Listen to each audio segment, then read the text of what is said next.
And I'm getting full sense up.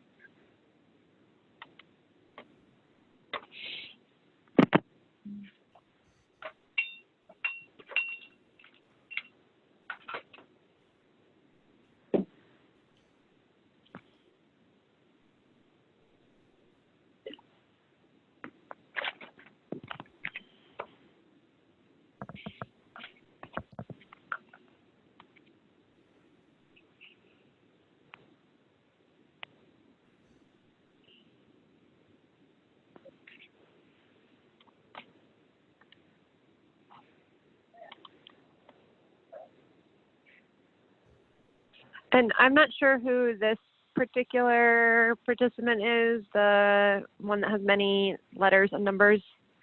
If that person would like to introduce themselves.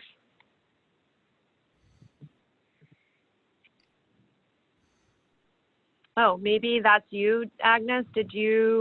Are you D9RMIK? Here's a very long, sorry, Agnes is texting me about the fact that she is on this list of participants, but I'm not sure. So whoever texted, I'm not sure, is the person that we're not sure who they are.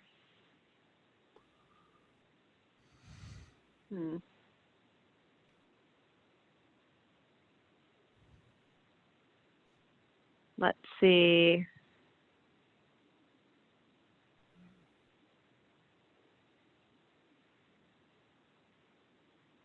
Okay, well, I'm not sure who this person is, and I'm not sure if it was Agnes. Agnes says she's calling in, but I don't see her listed. I guess Agnes would be Purdue. Oh, I mean, this is Aggie and Purdue folk. Okay, thank you. I was like, usually Purdue calls in for this, so it probably is them. It's probably some long list of people. I know Dr. Hokamp is on her way in to also be here, so she'll probably walk into my office in just a moment. And then Dr.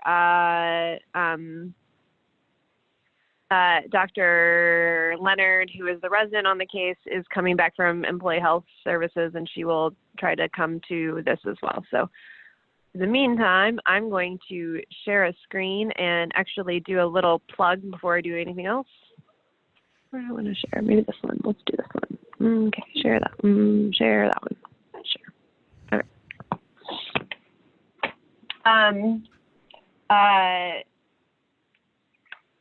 Dr. Hokamp just walked in. Okay, hello. Dr. Hokamp says hello. So first of all, for those of you guys who are pathologists attending this, do you mind shutting my door, Jessica? I just wanted to give you guys a little update. I know that we have tried our best to create a visual guide for kidney disease, mostly proteinuric kidney disease in dogs. And I just want to see, are you guys seeing the Atlas of Renal Lesions and Proteinuric Dogs on your screen? Yes. Okay. So we have had this atlas in existence since April of 2018. And then we decided, the authors decided that there were two kind of large topics. One topic was pretty small and the other topic was pretty large, which we wanted to include in this ebook.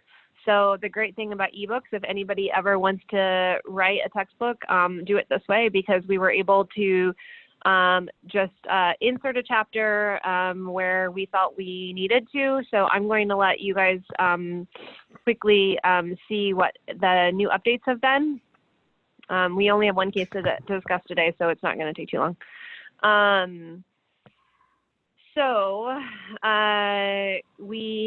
This ebook is focusing on glomerular disease mostly, but proteinuric kidney disease. And the chapters that we have already had in existence have been some immune complex diseases, membranous and membranoproliferative. We also have amyloidosis and focal segmental glomerulosclerosis. And then we have inserted a new chapter, which is juvenile onset chronic kidney disease. It's also referred to and sometimes as juvenile nephropathy. And then we a little bit modified miscellaneous glomerular diseases. So, both of these are kind of changed from our previous version of the book. This part right here was probably the longest amount of work I have done for a long period of time.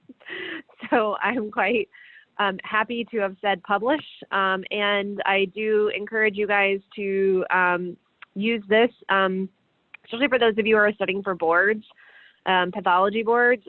This is probably better than what is, a couple of pages in Jeb and Kennedy. This is an entire chapter with lots of photographs. So I think that this is probably a better, more comprehensive, and a little bit more understandable, approachable way that we look at juvenile onset chronic kidney disease. At the beginning, please realize that not all of these dogs will be proteinuric, and this is an atlas for proteinuric kidney disease, but that doesn't really matter. We get a lot of kidney biopsies to the IVRPS because the clinician suspects quote-unquote juvenile nephropathy or renal dysplasia. This is that old term of renal dysplasia, which we're trying to revamp with a more understandable CKD in dogs that are very young, and that might behave differently than CKD in dogs that are old. So we start with hereditary glomerular diseases. These are actually the similar material that was already provided. We had this stored in the miscellaneous chapter, and then we brought it forward to the juvenile onset chapter. These dogs will present young. The dogs in all these histories are, less than 2 to 3 years. And so they present young, and if you get a kidney biopsy or an autopsy sample from a young dog, this is the chapter you should head to. It doesn't necessarily mean they have dysplasia. They could have something like collagenofibrotic, which is this disease. And we can diagnose that based on the banded collagen fibrils. They could have Alport syndrome like nephropathy. And again, that has gone through a large number of variations in the name changes, but they're similar mutations. They're a disease caused by mutations in type 4 collagen. And so that's that group of diseases. Again, a lot of these references you could link to immediately if you so desired. That chapter, that material has been moved to this chapter. Again, most of the time, these dogs, especially Dr. Lees can speak to this, these dogs, especially the males, are, in end-stage renal disease by month 6, month 7, month 8. So these dogs present young, and that's why you would go to this chapter. And then we broach the topic of juvenile onset chronic kidney disease due to renal maldevelopment. And this is what used to be the term of renal dysplasia. We don't like that term, and I shouldn't say we, most of the group didn't really like that term. We really want to imply to the clinician that the kidneys just never developed well. So we have these gorgeous images that University of Georgia made for us. And if anybody, I'm actually not able to see, let me see if anybody's doing any chat stuff. Anybody doing any chat stuff? Make sure chat, we have one thing. Oh, we got everybody. Okay, good. Okay, back to this. So the UGA people did this really cool, like, motion animated, look how it's growing. This is so neat. Then these things are going to condense around that epithelial tissue. This is all epithelial cells, and these are all mesenchymal cells. And then they are going to then undergo mesenchymal to epithelial transformation. It's basically almost kind of think about, we always talk about EMT and cancer, epithelial to mesenchymal. This is the reverse, and this happens during development. And then they go out and they become the rest of the nephron. So they're going to become all the tubular portions, whereas this part here is going to be collecting duct, and these are all going to be the tubular sections of the nephron. And then this vasculature is going to grow in and maybe basically induce these cells to become podocytes. And then it's going to make the formation of the entire glomerular tuft. And so all of this is kind of a neat animation for how the nephron develops. And I'm just amazed that they did this. It's gorgeous. So all of these kind of quick pictures are here for the textbook, but if you really want to see the animation over and over again, you can keep playing. It seems that yes, Candace, you are correct. So Candace has pointed out that the downloadable files have not been updated. You are correct. I have to go through and not reformat everything, but I have to I have to click buttons in the website so that the downloadable files will be updated. I only released this online yesterday, so I'm going to do that probably at the end of the week. I'm just hoping that if somebody finds some more typos, I could correct them beforehand. But you are correct. I wouldn't click download for a couple of days, and I will probably do a big hallelujah email once I'm ready for the download version. And I'm going to send it out to every pathologist I know. But I was hoping to do like a soft rollout with you guys so that if you're interested in going through this, I'm beta testing this. Okay, so this is a normal neonatal kidney. I think this dog was like 5 days, I think. 5-day-old dog. And so you do see a lot of these structures in a normal neonatal kidney because cats and dogs are different than humans, and they have postnatal nephronogenesis. And so in a human kidney, you would never see this kind of nephrogenic zone, but in cats, dogs, and I do know pigs are the same. And I do know cattle are the same. I'm not sure about horses. I'll have to look into that. But anyway, this does kind of point out where the S-shaped body is and where there's an immature glomerulus. So that can help you kind of identify those structures. This would be an example of an immature/fetal glomerulus versus right over one field over in this dog's biopsy had a normal glomerulus. I do give advice for people who are pathologists that if you are concerned for maybe maldevelopment and you're like, well, I'm not seeing a lot of fetal glomeruli, I see a lot of strange glomeruli with dilated Bowman's capsules, but not fetal ones, it's actually very helpful to use the PAS because they pop out really easily with the PAS. And so all of these are the fetal glomeruli. So it ends up being a higher proportion if you are pretty good at, or if you could use the PAS stain. Anyway, I don't need to drag this on, just other than we did a lot of work on this. And a last feature that I'm kind of proud of is, and a lot of these will probably get expanded as we get more and more breed-related nephropathies figured out. But some of the juvenile nephropathies actually have more cystic change versus fetal glomeruli. And then I do like to make sure that pathology residents and pathologists know that the problem with having an abnormal kidney at a young age is that you will have fewer nephrons than maybe your sibling litter mate. You know, maybe you're the only one that was messed up, and so your litter mate has a normal number of nephrons and you have fewer. That means that your nephrons have to work harder to filter the same amount of blood, and they often get larger. The glomeruli get quite large, and the tubular epithelial cells also get quite prominent and quite hypertrophic.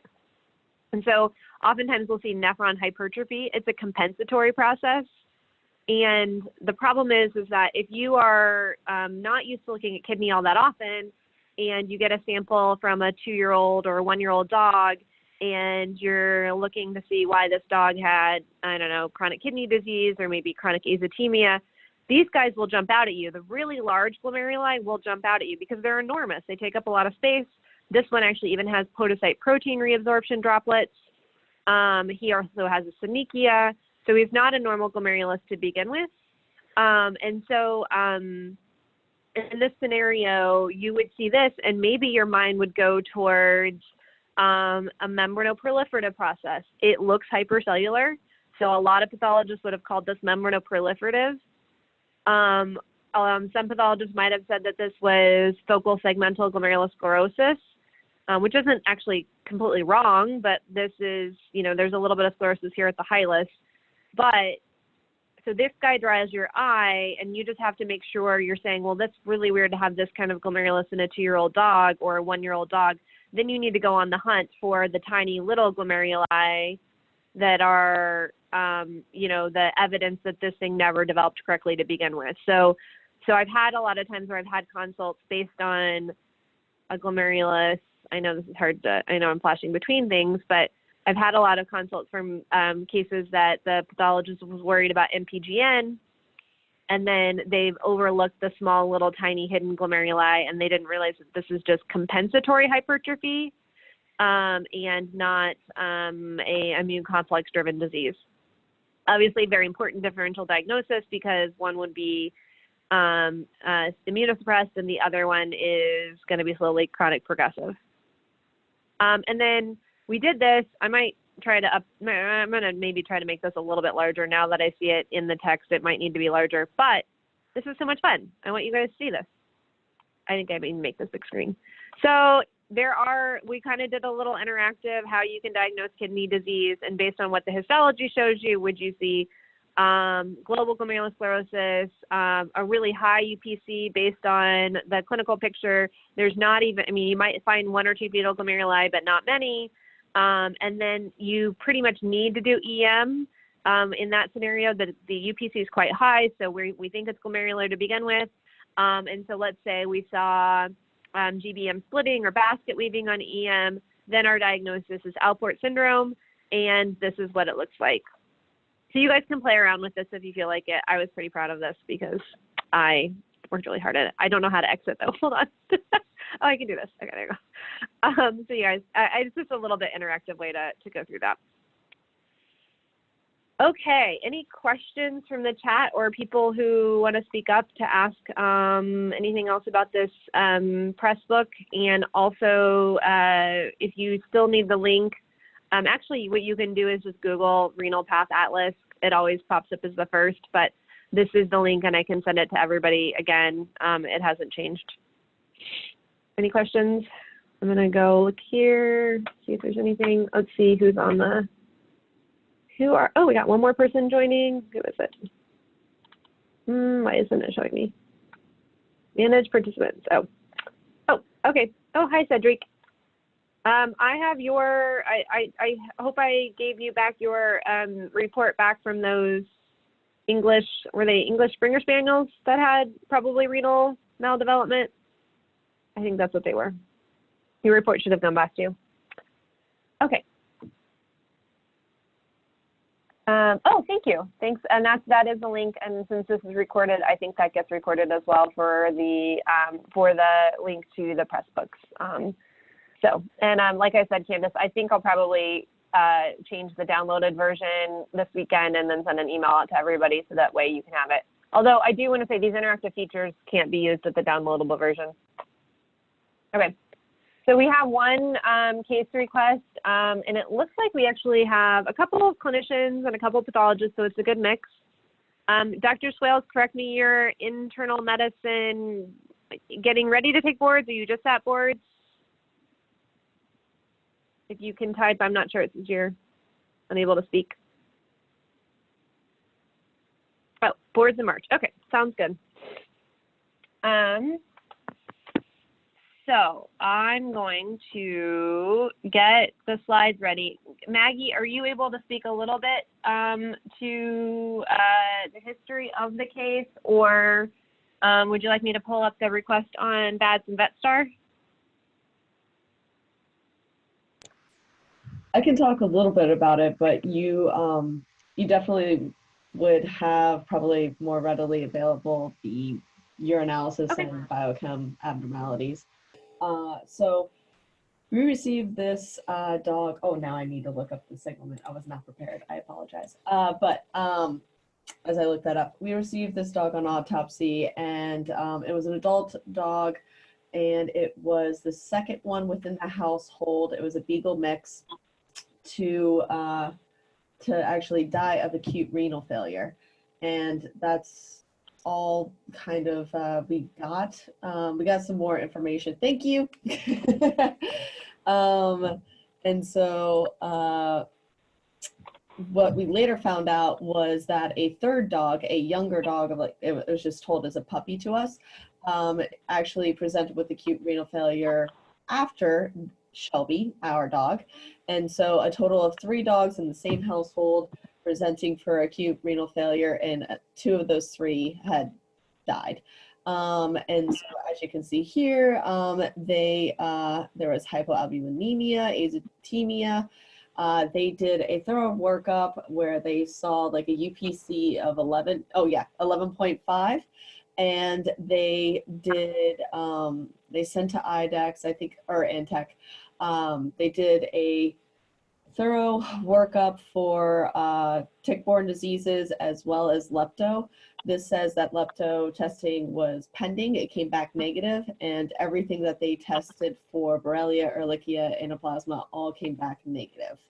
I don't think the rickettsial, like a rickettsia was done though. So that's one thing I need to double check on. But yeah, so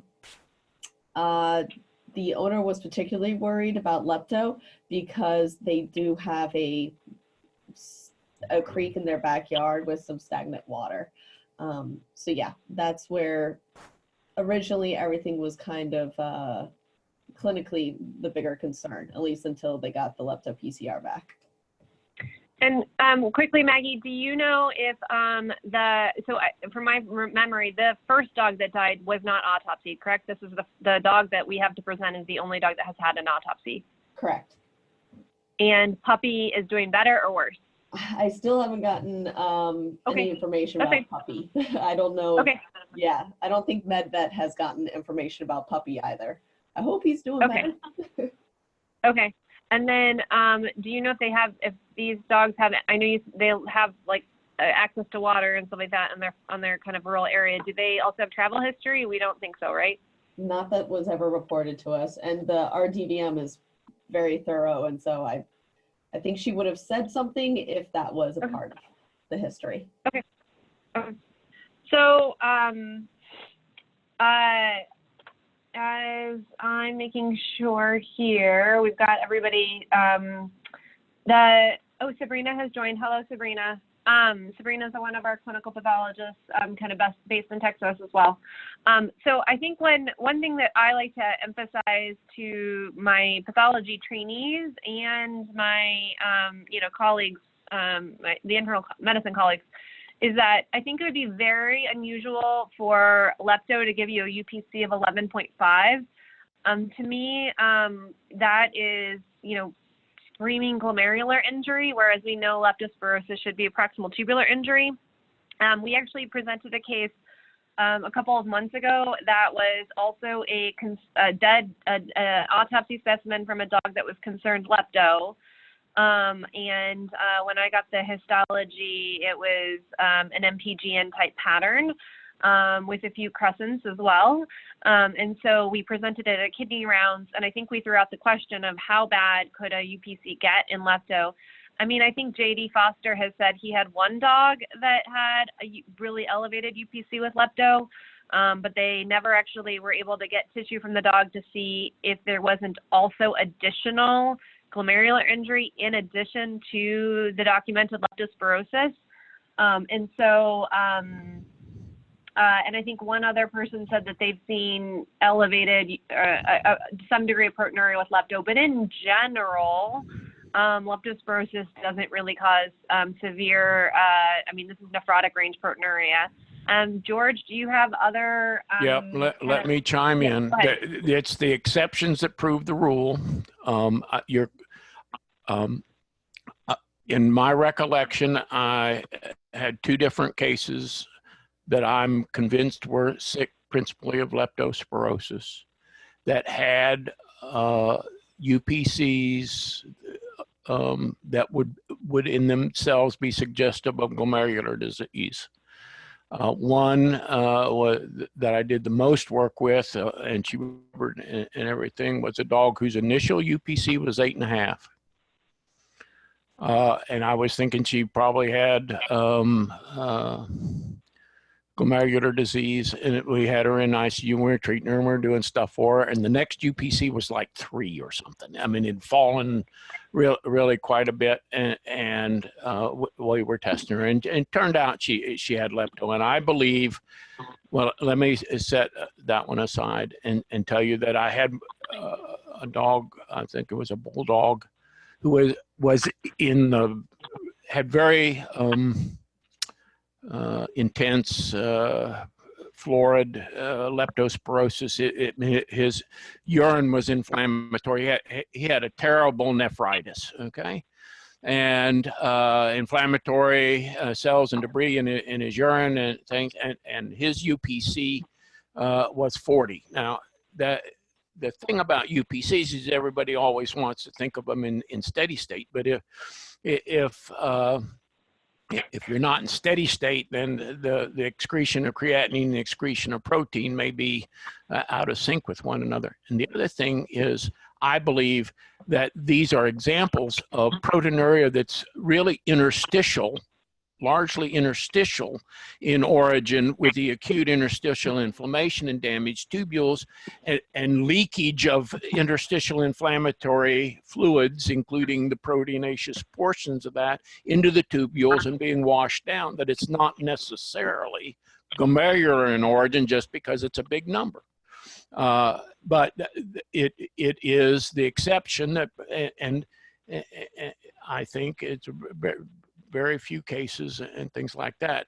My counsel is to try to see, I used to fly airplanes, and one of the things that my flying instructor used to tell me was scanning, so that you didn't look at just the airspeed or just the artificial horizon or just, I mean, you had to bleed at all of this information and, you know, round and round and round in the cockpit and outside, and gathering that information and continuously integrating it into, you know, whatever picture made the most sense with all the data that you had.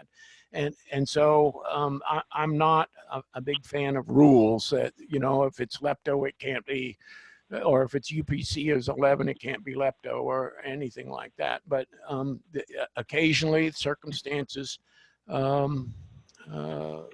conspire to have a number that is, at least on one occasion in each of these two dogs, big enough to go, wow, you know, but it was lepto. Has anybody else, I guess any of the other clinicians that, that deal with these types of cases, what's your feeling about UPC and leptospirosis? If anybody can speak. I'm not sure if everybody can type or has access to a microphone.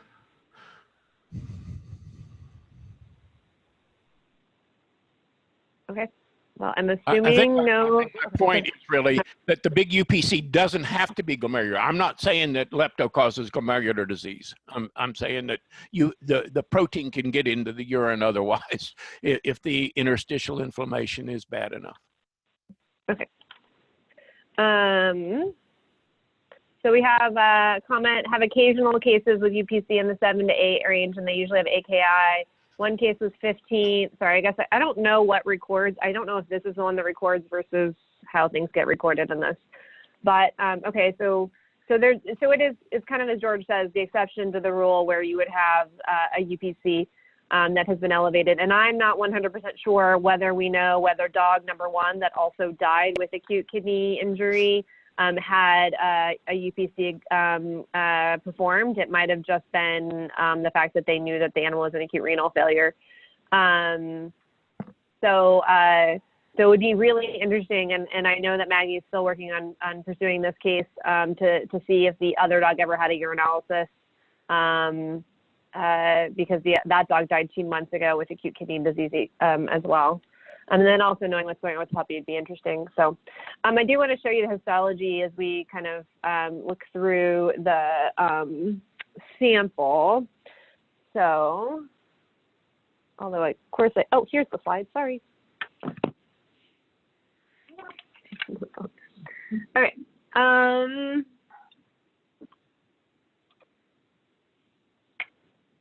Hopefully everybody can see the image now. Let me know if there's problems seeing the image. You should have an H&E slide being projected. And so both kidneys look very similar, and we can get patches of blue throughout the cortex and even into the medulla. So this is going to be our components of interstitial nephritis.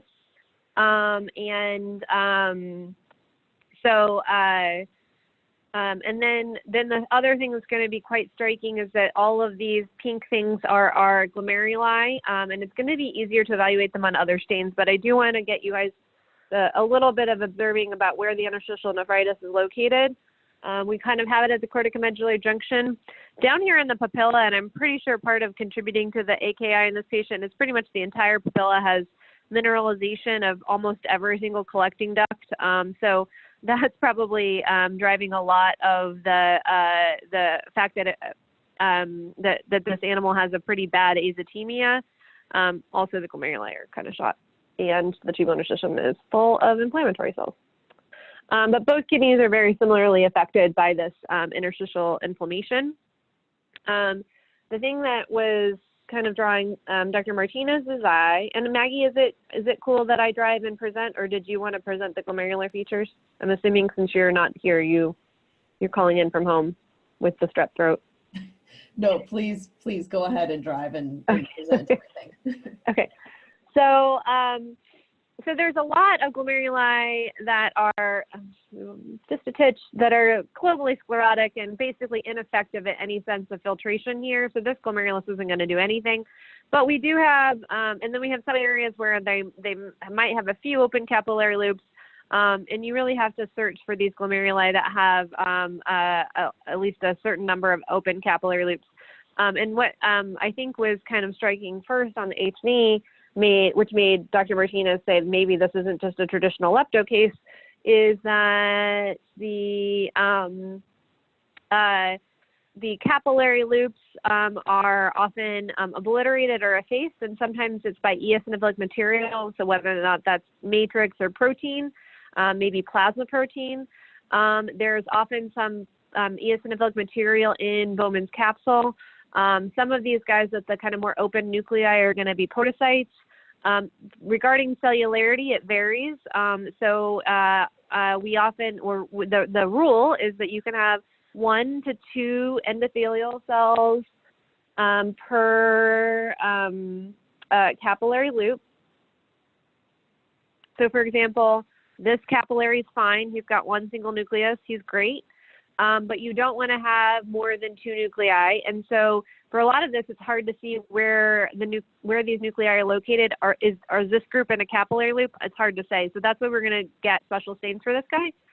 But the other rule is that you can have 2 to 3 mesangial cell nuclei. And so if we look over here into this region of mesangium, we at least have 5 to 6 nuclei.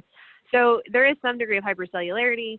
There's a lot of effacement of capillary lumens. We have a lot of prominent podocytes.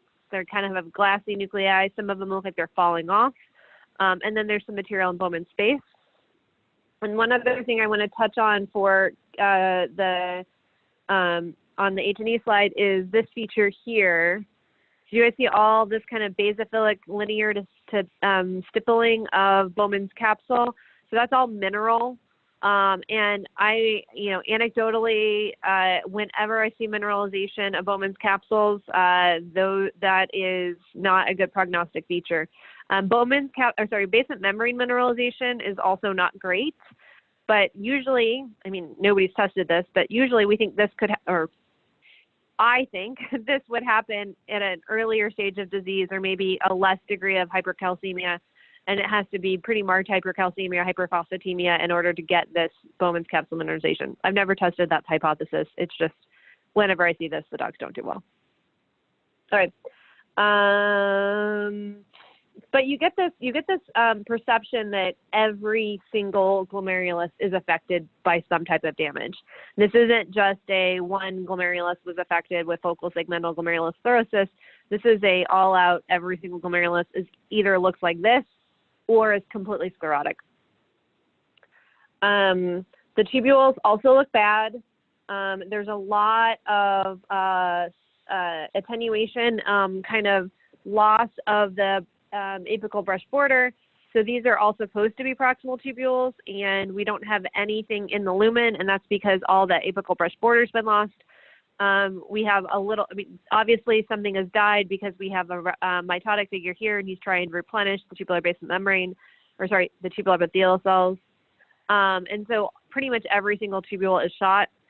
The kidney does some really cool stuff. When epithelial cells die, they can detach, and they will actually look like either viable, like this guy, or apoptotic cells like this guy.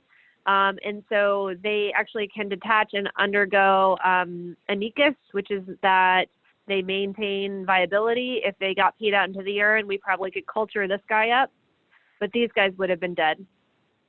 So it's just the way that the kidney can undergo death. But you can see that it makes sense that these guys are hanging out in the lumen. We have this huge region here where there's really no good nuclei. These cells, this cell over here, and that cell right there are probably spreading out their cytoplasm in order to cover denuded basement membrane. And these guys are the dead ones in the middle. Tubular necrosis, very, very common with a really rip-roaring glomerulonephritis. Interstitial inflammation is also very common with a rip-roaring glomerulonephritis. So these things, these features here are not surprising when the or it's a little bit easier for us to use that stain to estimate cellularity.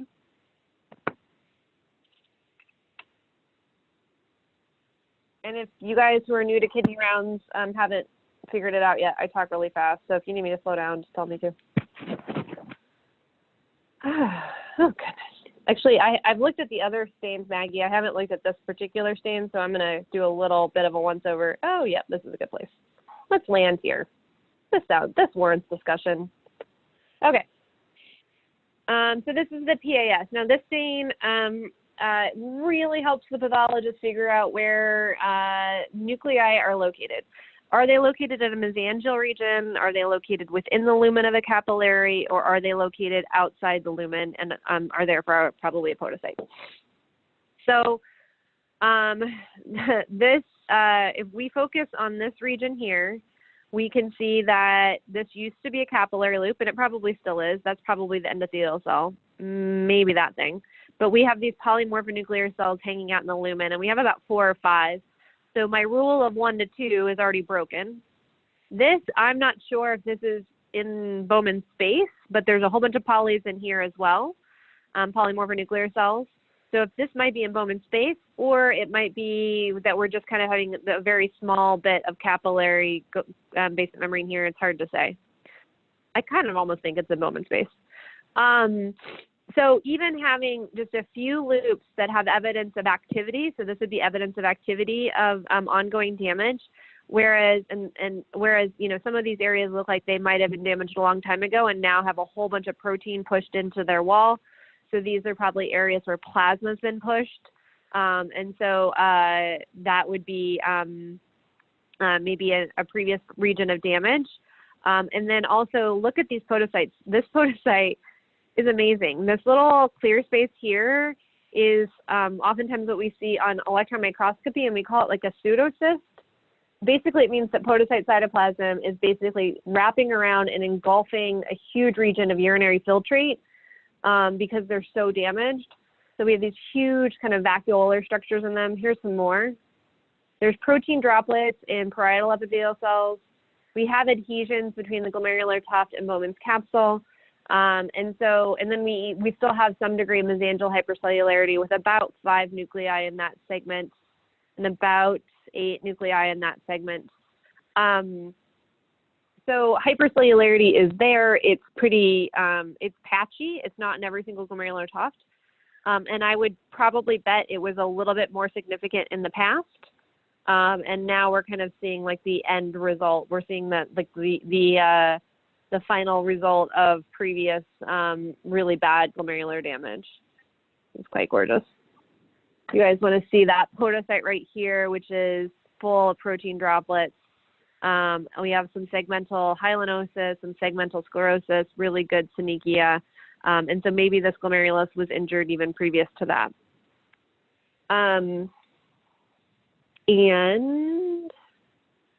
Again, if you kind of just scan over, and again, the PAS is going to be so great for us to get to where it's going to help us easily identify all the glomeruli that have been lost to the injury. So it's going to be better for you guys if you guys are doing a count of glomerulosclerosis, do it on the PAS stain. because these guys are going to jump out at you. If you guys were looking at the H&E, this would be just a small region of pink stuff. It really wouldn't be as prominent fuchsia. And so this guy was a glomerulus, that guy was a glomerulus. Look at how many are already dead in this field. So PS is also good for us to assess brush border. You should have a really prominent brush border. I'm not sure I'm going to be able to find a healthy tubule in here for you guys to see the prominent brush border. Looking, yeah, pretty much everything. Maybe this guy. Even this is a little bit. Maybe this one portion of this nephron is probably doing all the work. You can still see a brush border in this guy, in these segments of the nephron, but if you go to most of the segments, you're not going to be able to see a brush border. So pretty much maybe that one single nephron is doing all the work of the kidney. Let's see. Then we're going to move over to the trichrome. The trichrome was cool. Maggie was actually questioning whether or not there were crescents in the kidney. And at first, based on the H&E, I wasn't sure. I didn't really see a lot. I did catch a few in this trichrome stain, so I'm going to try to find them if I can. So, yeah, here's one. And it's actually probably a little bit more, very small areas.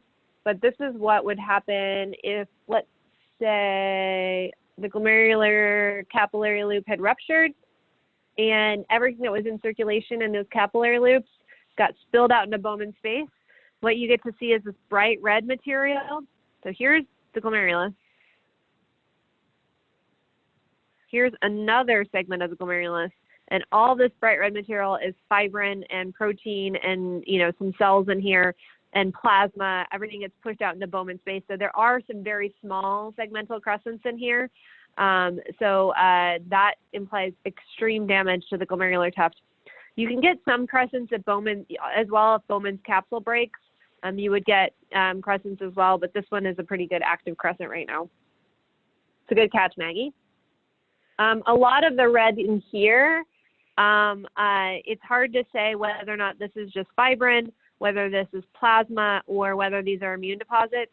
I think the brightness for me suggests fibrin, and we will see fibrin accumulation and fibrin tactoid formation in really bad glomerular disease that would have obviously how do I want to say this? We'll see really bad fibrin tactoid formation in a process where the endothelial cells are damaged, and we call that process thrombotic microangiopathy. So I think that this one has kind of both situations going on where we have really bad glomerular disease. I lean towards immune complexes based on how messed up the glomeruli are and how frequent immune complex disease is in dogs. But then we have areas where there's a lot of fibrin accumulation, and even the mesangium starts to dissolve a little bit. So whether or not this is immune complex disease with superimposed thrombotic microangiopathy, which is what I favor, or whether it's just all fulminant thrombotic microangiopathy, which is the second possibility. It's hard for us to say. I do think that we asked the owner if the owner wanted to do electron microscopy, and we were hoping that they would want to do electron microscopy. It would tell us whether or not we have immune complexes. We would still see electron dense deposits in this dog. It would also, hopefully, if we got a glomerulus like this in the field where we had a lot of this bright red orangey material, to see if there's true fibrin here, we would be able to evaluate the endothelial cells in this region. And we could maybe catch a few of the diagnostic criteria for TMA or thrombotic microangiopathy. So basically, it could tell us between one versus whether this dog has just one disease or two diseases. The question that they're trying to get, communicate to the owner is it's not going to tell us what the immune complexes were directed against. We did have a tick titer test, a tick test, a SNAP4 test that didn't show any underlying tick-borne disease. So we won't know what the antigen was if we find immune deposits, but we could at least say that it's immune complex mediated. The weird complex thing is that multiple dogs in this household have been a diagnosis of kidney disease. And so it's really hard for us to put all that together, because immune complex disease really shouldn't be a multi-dog household phenomenon. That being said, I've had 2 dogs that were diagnosed with Lyme from the same household. Are there any comments or questions about the trichrome stain? Here's another little region where we have a little bit of a crescent in Bowman space as well. I was looking for red deposits in the capillary loops. I can't really see them. It doesn't mean they're not there. It just means I can't really see them. I will then show the silver stain, so I can show you the remodeling of the glomerular base membrane. Warned there were 2 silver stains because like we just preemptively also did a orphan starry, so just yeah. I know which one to pick up. Sorry. No, yeah, they did a Worthen starry, and that was negative for any leptospires. Although I have a really hard time seeing leptospires, even on a Worthen starry. Okay, so I'm at 60x. And so one thing we use this stain for is to look for evidence of remodeling glomerular base membrane. So this is a normal glomerular base membrane. That's the normal thickness right here. And we can compare this to maybe a normal tubular base membrane. I know this isn't a greatly normal tubule, but it's in the field. But you can see this is probably a normal thickness of a normal tubular base membrane, which is the same as the GBM, so that's fine. But then when you come to here, we have areas where we have multi-lamination. We have a little bit of double contours. We have a dark layer, a little bit of a lucent layer, and then another dark layer. And so it varies. Some capillary loops look normal, and then other of them look somewhat remodeled or very remodeled. And so usually when we see remodeling of the GBM, we think this remodeling is due to immune complex deposition. TMA technically can remodel GBMs, but again, TMA as a standalone disease is so rare in dogs, whereas immune complex disease with superimposed TMA is more frequently diagnosed. So if you're going down the percentages, I would still think this is immune complex based on the frequency it happens in dogs. And then the fact that we have a lot of areas of endothelial damage and some fibrinoid tuft change or fibrinoid tactoid change in the glomerular tuft, that there's likely a superimposed TMA on this. TMA can be due to a lot of things. Could be that this dog was severely hypertensive at the end of life, and so he blew out a lot of his capillaries. We know in the greyhounds, those racing greyhounds, that it was due to Shiga toxin, and that directly attacked the endothelial cells. Endothelial cells died. The TMA in those dogs is usually a little bit more at the base of the glomerular tuft, similar to the dogs we have in the UK, Dr. Swales, that are the ones that have a skin rash or a skin injury, and then they go into AKI, and they have a pretty bad rip-roaring lesion, mostly at their vascular pole of their glomeruli, although it does also damage the endothelial cells out in the peripheral capillary loops as well. So, and that's that UK. We still don't know the cause, thrombotic microangiopathy lesions. But I guess if you were throwing around ideas for why multiple dogs would have been affected, I don't think we've seen any of these of the UK dogs that same disease happen, or that same phenomenon happen in the United States. But maybe the clinicians have more information if it jumps the pond. Does it still seem to be mostly United or UK phenomenon for those weird AKI dogs with CRGV? That's what it is. Cutaneous renal glomerular vasculopathy. It's a TMA. Anybody else seen any of those dogs other than the UK? Okay, I'm assuming not. George, do you also kind of favor an ICGN based on this? I'm not sure. Something has done extensive damage in all compartments. One wonders about hemolytic uremic syndrome in people is another, E. coli. toxins and sugar toxins and a variety of other things. I mean, there's more stuff than we understand out there, and I don't know what this is, and having sort of piecemeal information about other dogs, but not, you know,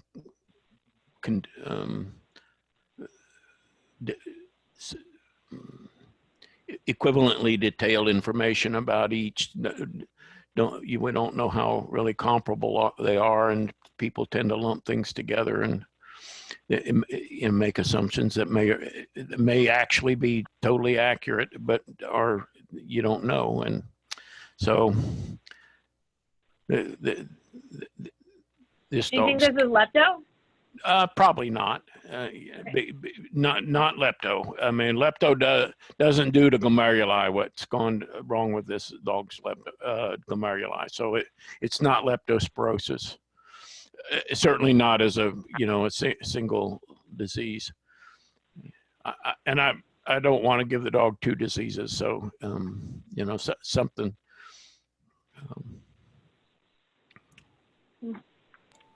I don't know if anybody do we else have IF and EM on this dog yet? No, we asked the owner if they would like to pay for EM. One other thing we tried to get urine. They tried to harvest urine at autopsy, but I think like the tiniest drop was, so it's probably all uric by the time it was euthanized. Yeah, sure. So we didn't get any urine to run the SDS page. Also, we have kidney that was frozen, but they froze it in the hopes of doing tox analysis. Yeah. So yeah, and so I mean, I guess we could try to thaw it and embed it in OCT and see whether that works. But if it doesn't work, it doesn't mean it's not there. Well, I don't know if anybody. I'd go by EM anyway, so okay. Given the circumstance. Okay. Well, hopefully the owner will decide. And I try, my best to like support, I'll just cover the costs and stuff like that. But it's hard to say when we really don't have the whole gamut of, a piece of information for Hokam's SDS study, that kind of stuff. So,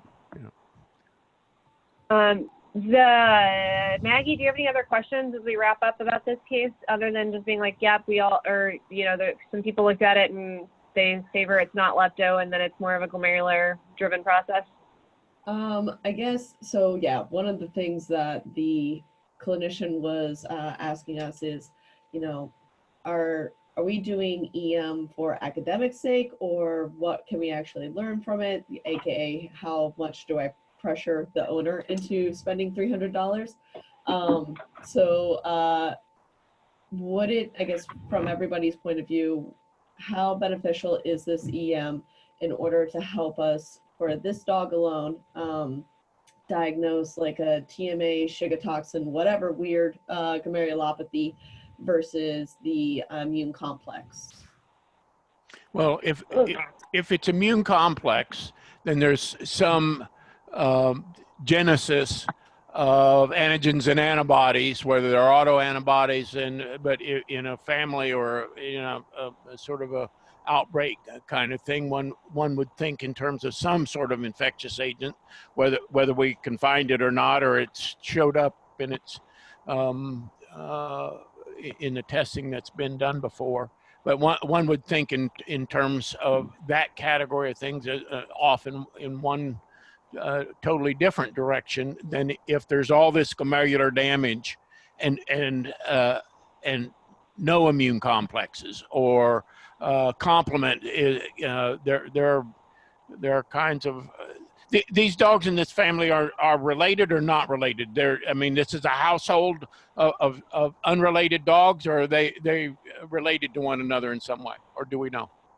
We don't for sure know, but I believe they're unrelated, just all in the same household. Well, there are some really bad things that can happen to glomeruli because of genetic abnormalities in the control of the complement cascade, so that you can have complement-mediated glomerular injury without it being activated by antigens and antibodies, but or the Shiga toxin, or whatever happened to the dogs in UK. They used to have it happening in the greyhounds in the United States in the racing community. They called it Alabama rot, and it was largely in dogs that were fed raw meat because it made them run faster. There's stuff out there that. Okay. But so the EM would help categorize the mechanism of the glomerular damage in a way that would point us, if not to a specific final diagnosis of the original cause, would at least have us looking in the right direction. You know? Okay, I can sell that because from there, it would be. Could we use the little bit of frozen urine and frozen kidney to then, after EM, pursue, I know it's going to be hard in a lot of these cases, but pursue what the inciting cause would be, or pretty much EM might, yeah. Yeah, so one quick thing though, Maggie, is if they're deciding what to spend money on, maybe getting more information from the dog that's still alive would be better. Yeah. And if the other dog has, proteinuric kidney disease, then maybe a biopsy of that would be a better sample than what this is. And then also we don't really, other than being able to say it's ICGN and then historically putting it with the fact that the animal had a tick-borne disease or the animal had, usually it's tick-borne. If we don't find tick-borne infections, then we don't really often know what the situation was. But we literally, it's just one of those, we get to the fact that there is some kind of immune complex deposition, and then we say if you can't find an infectious agent, then it's probably directly autoimmune against almost like a lupus scenario. But at this point, we don't do well about figuring out the subsets like they can do in human medicine. I wish we could do that. And, that's the goal of the research, but we don't have it yet. The pathology never tells you exactly. Yeah. I mean, we find the antibodies, we don't find the antigens. We don't, So, and in human medicine, they have a whole, when you go to a renal biopsy conference in a medical center or something like that, the clinicians talk for about 10 minutes about all the serologies they've done for autoimmune and lupus and double-stranded DNA and it's negative or it's positive, a variety of other stuff. And I always just sit there and wonder about what's in the fog that I can't see through about dog disease, because we don't have the same tools. Okay. And I'm not really complaining. I'm explaining that there are possibilities that we can't know about. Nobody understood infectious disease before Leon invented a microscope. It was a mystery. You have to have the tools to see the determinative findings that allow you to go, eureka, there it is. And we don't have them comprehensively. But we know more today in, nearly 2020 than we did in, 40, 50 years ago when they handed me my veterinary degree. So, it'll get better. No, yeah, it's helpful. So yeah, and then one other thing is just make sure that we don't lose that frozen kidney, because it would be great if at some point we do develop a test. So don't lose the frozen kidney and I know we have very limited urine, but make sure it goes from the regular fridge where we put the tox samples, maybe into my fridge up in the lab, and then make sure we don't lose the formalin-fixed kidney. And we can use it for other stuff, or we could, it would be useful for other stuff. We are about right at noon, right at 1 p.m. So I'm glad that people were able to call in, and that people didn't have issues with the Zoom format. I do know JD did text me or sent me an email about a case, or he already has cases planned for September. October, sorry. He wasn't able to attend because he's on vacation, I think, this week or somewhere in England. But there will be kidney rounds almost definitely next month. And if there is any follow-up from that case, I'll make sure I present it next month as well. Thank you guys for calling in. Let me know if you have any questions. Go check out the Atlas. And if anybody ever wants these versions that are taped, I have access to them, and I can give you guys all the recorded seminars if you want them. Thanks. Is that good for everybody? Bye-bye. Thank you. Okay. Bye.